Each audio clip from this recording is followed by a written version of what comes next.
이 에스더서의 배경이 되는 페르시아 제국 왕 아하수에로, 그렇죠? 아하수에로는 무려 180일 동안 엄청난 잔치를 벌였습니다. 180일 동안 그 모든 관리와 귀족들을 모으고 벌이는 잔치입니다. 올림픽 같은 잔치를 그보다 어쩌면 더 클지도 몰라요. 그 잔치를 열흘도 아니고 180일 동안 이 왕이 엄청난 비용을 들여서 사실 이러한 잔치를 벌이는 이유가 무엇일까요? 그냥 왕이 베풀기를 좋아해서 그런 잔치를 벌이는 것이 결코 아니죠. 이유가 있습니다. 사실은 그것은 헬라, 당시의 헬라를 정복하기 위한 전쟁을 준비하는 것입니다. 그러니까 나에게 이 제국에 그만한 능력과 힘이 있다. 보아라. 엄청난 능력과 힘이 있다. 내가 이제 헬라를 치러 갈 텐데 모두 따르라. 그죠? 그런 이유입니다. 사실은 이제 그 전쟁을 그 다음에 벌이죠. 그 전쟁이 사실은 세계사에 나오는 그 유명한 살라미스 해전입니다. 근데 이 전쟁에서 페르시아는 패하죠. 100만이라는 엄청난 대군을 이끌고 들어가는데 결국 패하고 맙니다. 그래서 사실은 이 전쟁으로 인해서 이 페르시아 제국이 이제 쇠퇴의 길로 접어든다라고 볼 수 있습니다. 10년도 더 됐을 겁니다. 이러한 배경으로 여러분 그 300이라는 그 영화가 만들어졌죠. 300대 1 제국의 부활. 300명의 소수 정예를 이끌고 여러분 이 100만이 되는 페르시아 이 대군을 협곡에서 만나서 이제 시간을 끄는 그런 이제 영화죠. 그러니까 이제 그것으로 인해서 이 페르시아 대군의 진격이 지체가 됩니다. 그 지체되는 동안 이제 그리스가 당시에는 여러 부족으로 흩어져 있었는데 그리스가 아테네에서 연합군을 만들 수 있는 시간을 벌어들이게 되죠. 그러한 이제 배경입니다. 역사에서. 근데 어찌하든 이 아하수에로 왕이 이제 크세르크세스죠. 그런 의도를 가지고 이 엄청난 잔치를 벌이는데 왕비가 에스더가 그 힘과 위험을 무시하는 듯한 태도를 보입니다. 왕비도 한번 와서 퍼레이드를 벌이셔 그러는데 싫어. 왕비가 그런 겁니다. 그 일로 인해서 왕비 와스디가 폐위가 되죠. 쫓겨납니다. 그리고 나서 이제 전쟁을 벌이는 겁니다. 근데 그 전쟁에서 패했죠. 왕은 패해서 전쟁에서 패하고 돌아와 어떻습니까? 좀 힘이 빠지죠. 힘이 없는 그 모습처럼 보이고 옛날 그 와스디도 다시 생각을 하는 것 같고 신하들이 보기에 그렇습니다. 그러니까 신하들이 이제 새 왕비를 맞이할 것을 추천을 하고 그때 이제 이 포로로 끌려간 유대인의 딸 에스더가 새 왕비로 등극을 합니다. 이것이 이제 에스더 3장까지 이어지는 내용이었습니다. 유대민족, 유대인의 딸, 포로로 끌려온 유대인의 딸이 그 제국의 왕비가 된다, 갑자기. 이게 운이 좋아서, 그냥 우연히 된 것인가? 근데 이제 그것이 그냥 우연히 일어난 것이 아니다라는 것을 이제 앞으로 전개되는 내용에서 점점 드러나지요. 이제 이러한 일이 벌어진 후에 이제 오늘 본문에 보면 이제 약 5년이 지난 다음이었습니다. 하만이라는 자가 등장을 합니다. 이 하만이라는 자는 이제 이 유대인의 원수죠. 제가 왕의 마음을 얻어 그 제국의 제2인자가 됩니다. 2인자. 최고의 권력이죠. 왕 다음이. 그가 2인자가 될 뿐만 아니라, 그렇죠? 마치 왕에게 하듯 모든 신하들이 그 하만 앞에서 무릎을 꿇어 절하라. 이런 왕의 그 허락을 받아냅니다. 그러니까 이것은 그 하만에게 무릎을 꿇어 절하라. 이것은 어떤 인사나 예의 이것이 아니에요. 그런 행동은 뭡니까? 절대 복종을 표시하는 그런 모습이죠. 그러니까 신하가 왕에게 하는 행동입니다. 아니면 노예가 주인에게 하는 행동이죠. 예. 그러니까 여러분, 신하가 다른 신하에게 무릎을 꿇고 절한다. 이거는 적절하지 않은 겁니다. 하지만 당시 이 하만의 위세가 워낙 높아서 모두가 다 절을 합니다. 예. 그죠? 불만스러워도 여러분 다 절을 하지요. 그런데 이때 유대인 모르드게가 이를 정면으로 거부를 합니다. 그러니까 유대인 모르드게는 하나님에 대한 신앙이 있는 자였죠. 유대인에게 하나님 신앙 때문에. 보통 그렇습니다. 믿음을 가진 자는 여러분 세상이나 사람보다 그렇죠? 하나님을 두려워하는 사람들입니다. 하나님을. 그리고 세상의 어떤 불의에 대해서 저항을 할 수밖에 없는 그런 사람이죠. 그러니까 이제 다 절을 하는데 유독 이 모르드게만 절을 하지 않아요. 거부를 합니다. 그러니까 이 하만이 그것을 알고 어떻게 생각하겠습니까? 괘씸하다라는 거죠. 저 괘씸하다 라고 생각만 했을 뿐만 아니라 어떻게 합니까? 죽이기로 합니다. 근데 모르드게만 뿐만 아니라 제가 유대인이니까 유대인 모두를 죽이겠다 결심을 하고 음모를 꾸밉니다. 예. 그래서 왕에게 그렇죠? 모함을 해서 조서를 냅니다. 그 조서에 보면은 진멸이란 단어가 나옵니다. 그 에스더 3장 13절에 보면은 뭐라고 조서가 나옵니까? 그러니까 12월 아달월 13일 하루 동안에 모든 유다인을 젊은이, 늙은이, 어린이, 여인들을 막론하고 죽이고 도륙하고 진멸하고 또 그 재산을 탈취하라. 여러분, 이 말도 안 되는 조서가 전국에 보내진 겁니다. 전국 127개 지방이 있다고 그랬죠. 예. 엄청난 그 제국에 흩어져 있는 모든 유대인을 그날을 기다려서 그날에 모두 진멸하고 재산을 다 뺏으라는 겁니다. 왜? 말도 안 되는. 좀 어리석은 왕, 또 그 밑에 그러한 사악한 신하가 있다면, 여러분, 얼마나 비극적인 일이 벌어질 수 있는가를 보여주고 있죠. 여러분, 근데 그것이 이 세상입니다. 이 세상에 그러한 일이 사실은, 반복되고 있다라는 겁니다. 여러분, 이제 이로 인해서 페르시아 제국에 흩어져 있는 모든 유대인들은 멸절당할 위기에 처합니다. 근데 이제 이러한 음모에서 이제 이 유대인을 구하는 일에 그죠? 누가 나섭니까? 갑자기 왕비가 된 에스더가 이제 결정적인 일을 이제 하게 됩니다. 그것이 이제 에스더 4장과 5장에 이어지는 내용입니다.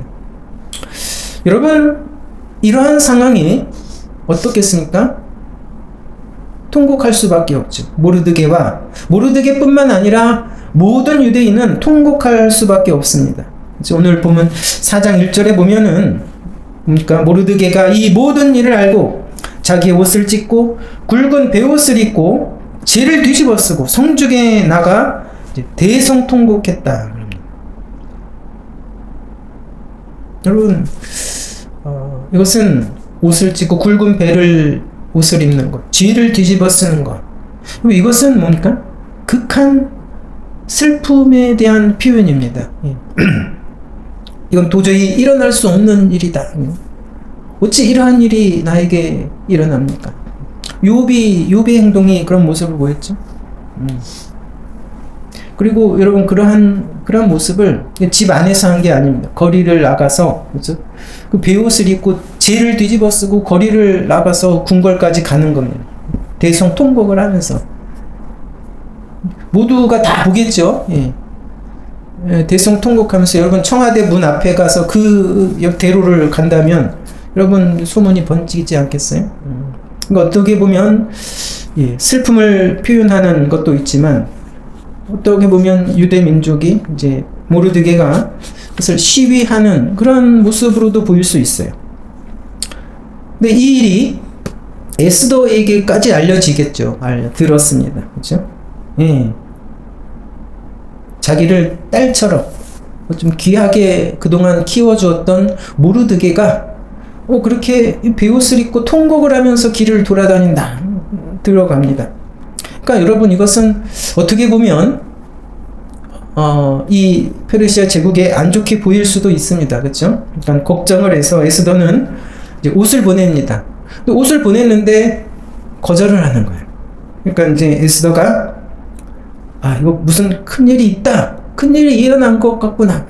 있을 것이다 라는 직감을 하게 되죠.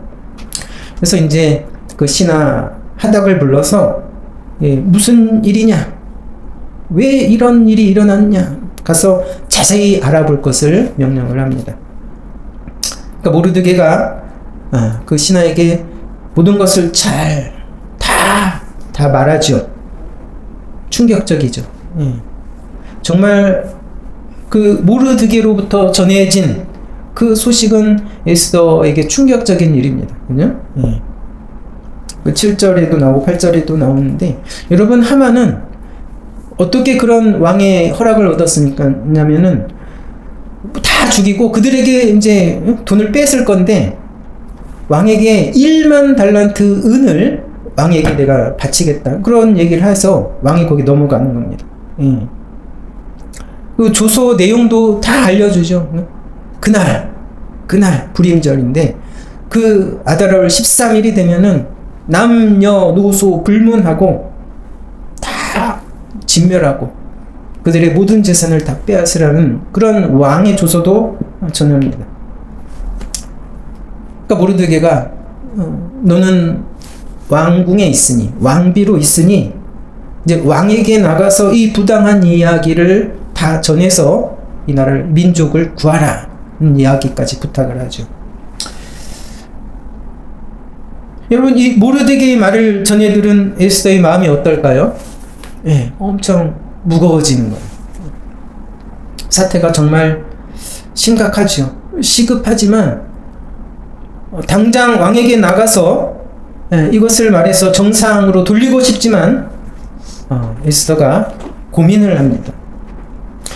고민을 한 이유는 여러분 왕비라도 당시에는 함부로 왕에게 불쑥불쑥 찾아갈 수 없습니다. 왕비도 그런 처지입니다. 워낙 왕의 신변이 그렇죠? 보호하기 위해서 경호가 그만큼 산엄하다라는 거죠.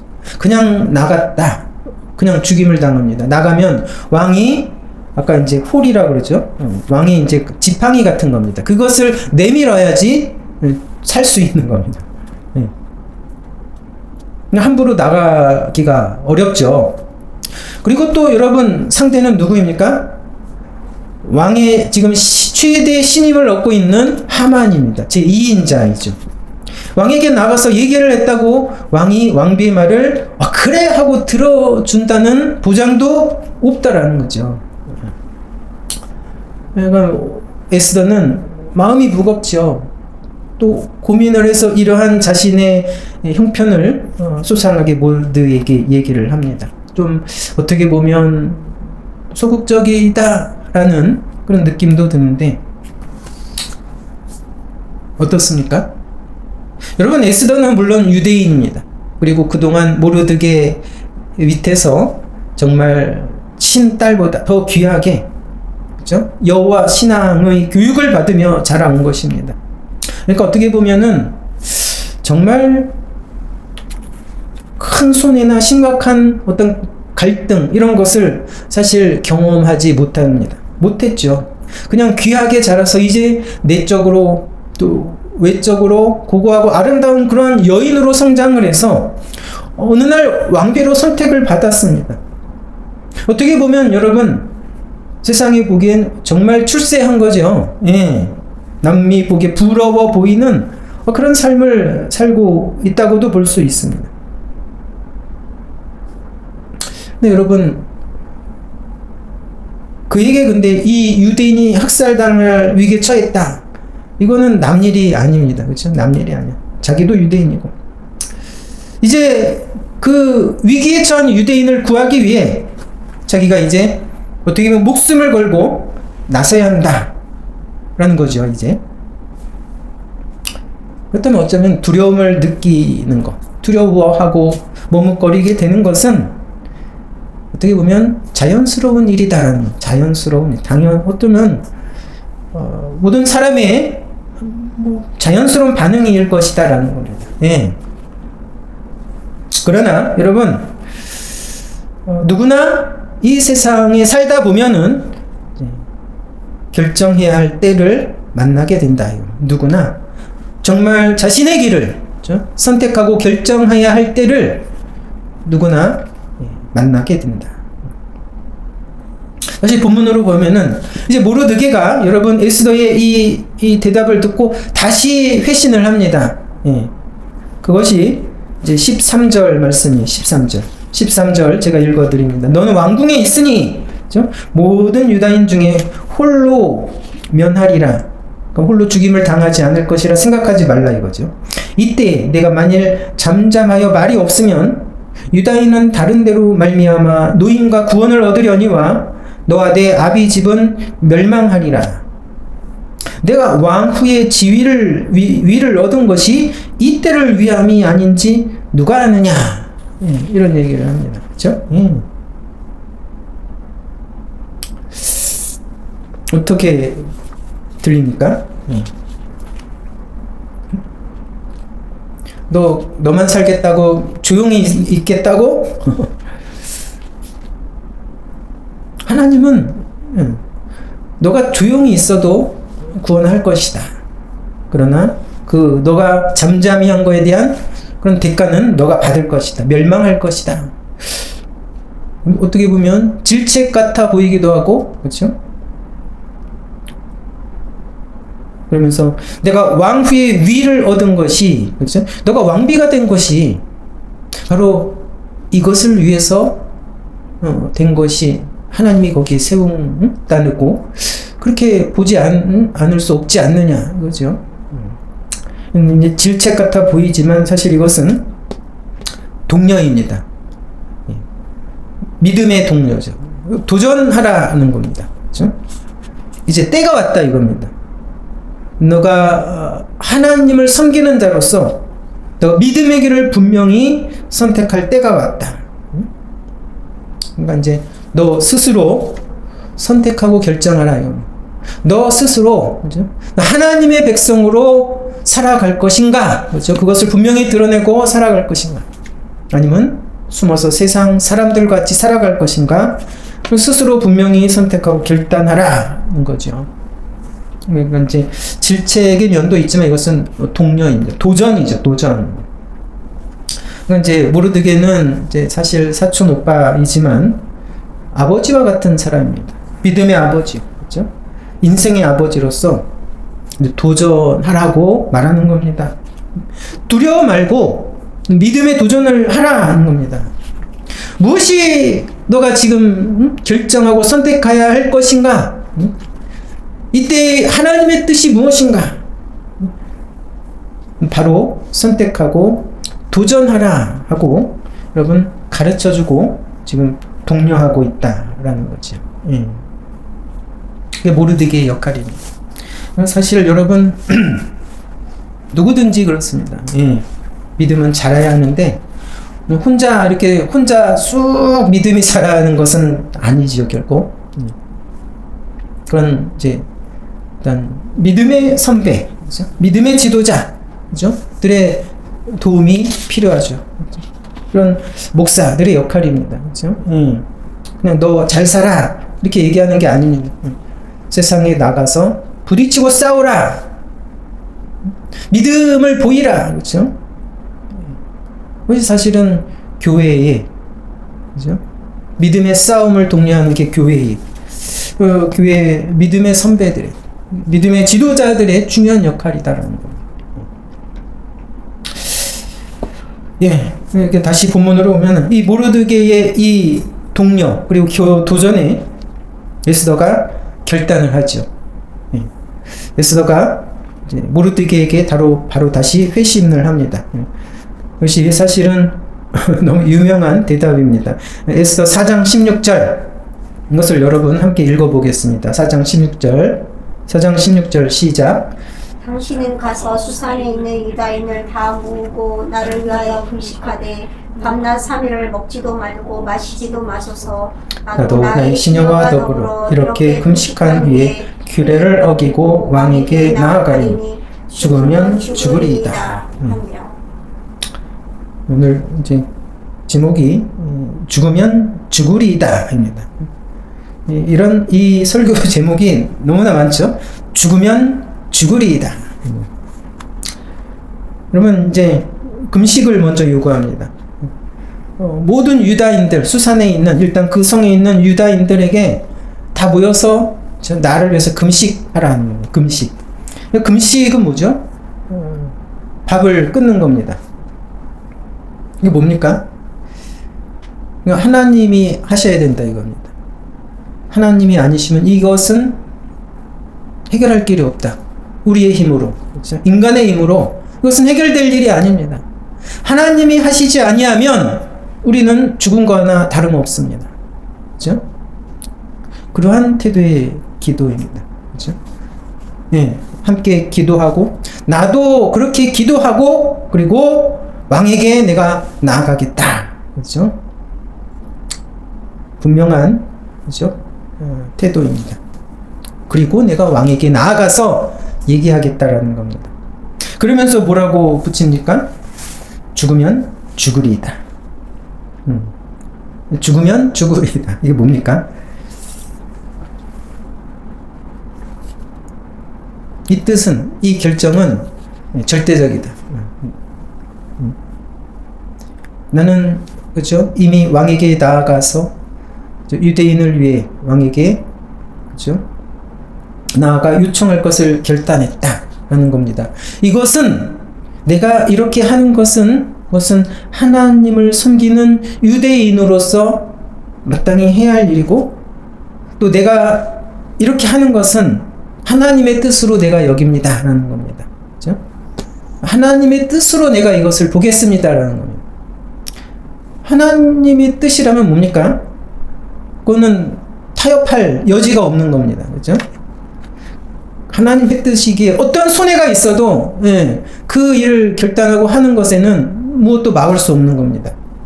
설령 내가 왕비 지위를 잃어도 왕 앞에 나갔다 죽게 되어도 그것은 결정은 변하지 않는다 이거죠.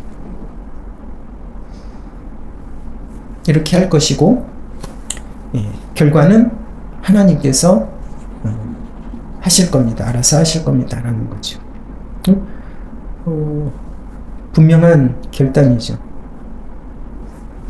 그러니까 여러분 잠시 머뭇거렸죠. 머뭇거렸지만 여러분 이 위기의 때 모르드게 도전으로 그러니까 에스더의 마음 안에 새겨져 있던 하나님에 대한 신앙, 하나님에 대한 신뢰가 이제 드러난 거죠. 드러나게 되는 겁니다.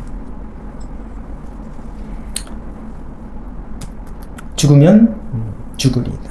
여러분, 사람들은 세상에 살면서 누구든지 그렇습니다. 선택하고 결단해야 할 그럴 때가 있습니다. 그런 갈림길에 서게 될 때가 있죠. 세상 사람들은 진로에 대해서, 대학에 대해서, 아니면 무슨 직업을 가질까 이런 거에 대해서 선택을 해야 되죠. 예. 난 무엇을 하며 살 것인가? 무슨 직업을 가지고 살 것인가 고민을 하죠. 이런 많은 중대한 선택의 갈림길에 서게 되는데 그리스도인들에게는 세상 사람들과 다른 중요한 갈림길에 서게 될 때가 있습니다. 예. 세상 사람들과 다른 갈림길. 뭡니까? 믿음의 길을 선택하고 결단해야 할 때를 만난다 이겁니다. 믿음의 길을 이제 스스로 선택하고 결단해야 될 때가. 그러니까 하나님이냐 아니면 세상이냐, 하나님을 따라가며 살 것이냐 아니면 세상을 따라가며 살 것이냐, 이것을 결단해야 할 때가 온다라는 겁니다.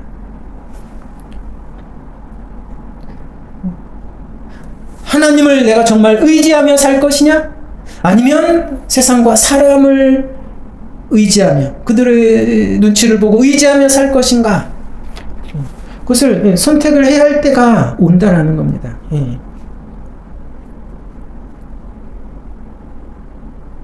우리는 그냥 잘 모르죠. 난 정말 하나님을 의지하고 믿고 사는 사람인가 아닌가. 근데 여러분, 드러날 때가 있습니다. 분명히 선택해야 할 때가 있다라는 겁니다. 좀 더 구체적으로, 나는 믿음의 길을 선택할 것인가 아니면 돈을 선택할 것인가, 그러면 그 선택할 때가 있습니다. 하나님을 믿고 의지하며 살아갈 것인가 아니면 나의 우상인 돈을 정말 나의 목적이고 나의 신으로 섬기고 살아갈 것인가.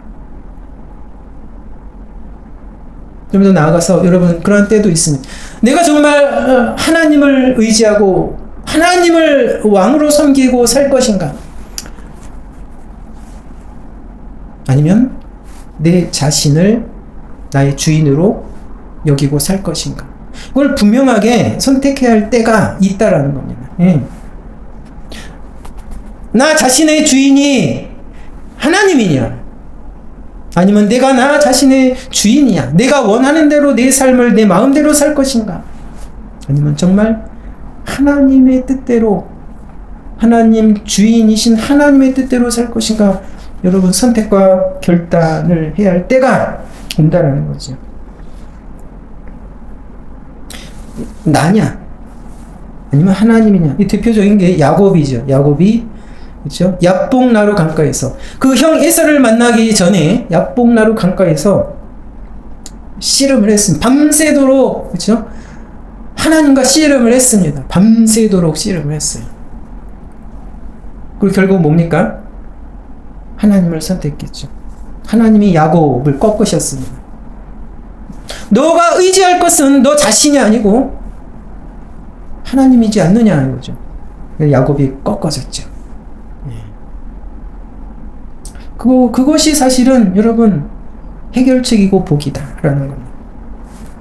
근데 여러분, 에스더의 그 처음 그 태도처럼 이러한 때는 사실 누구나 두려웠습니다. 어렵죠. 처음에는 두렵고 어려운 일입니다. 근데 여러분, 이것은 피할 수 없는 믿음의 싸움이고 영적 싸움이다. 피할 수 없는.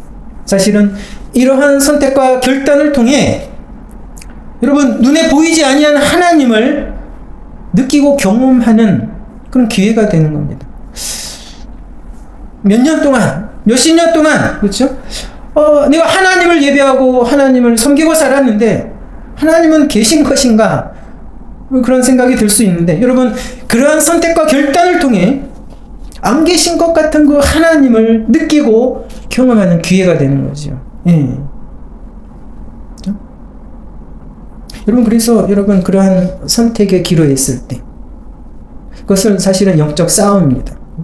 피할 수 없는, 피해서는 안 되는, 반드시 이겨야 하는 그 영적인 싸움이죠. 그 싸움이, 그렇죠? 하나님의 때에 따라 그것이 일어납니다. 다가옵니다. 그래서 여러분, 이겨야 합니다. 그러한 경험을 통해서 우리의 믿음은 더 자라고 견고해지는 것입니다. 그렇죠? 이런 혼란스러운 세상에서 우리는 그런 경험을 통해서 우리는 진정 더 하나님을 의지하고, 그렇죠? 세상을 거스리고 세상에서 담대하고 거룩한 삶을 살아가게 되는 것입니다. 믿음의 사람들은 근데 어떻게 합니까? 결국 선택을 합니다. 에스더가, 그렇죠? 이렇게 귀하고 귀하게 자라왔지만 결국 그의 믿음이 드러나죠. 그가 하나님을 택하죠. 싸움에서 이기지 않습니까? 믿음의 사람들은 여러분 이 싸움을 그렇죠? 싸우고 이긴다라는 겁니다. 그렇죠? 여러분 싸우시기 바랍니다. 이 싸움을 피하지 마십시오. 피하지 말고 이 싸움에서 승리하는 우리 모두가 되기를 주님의 이름으로 기도합니다. 감사합니다.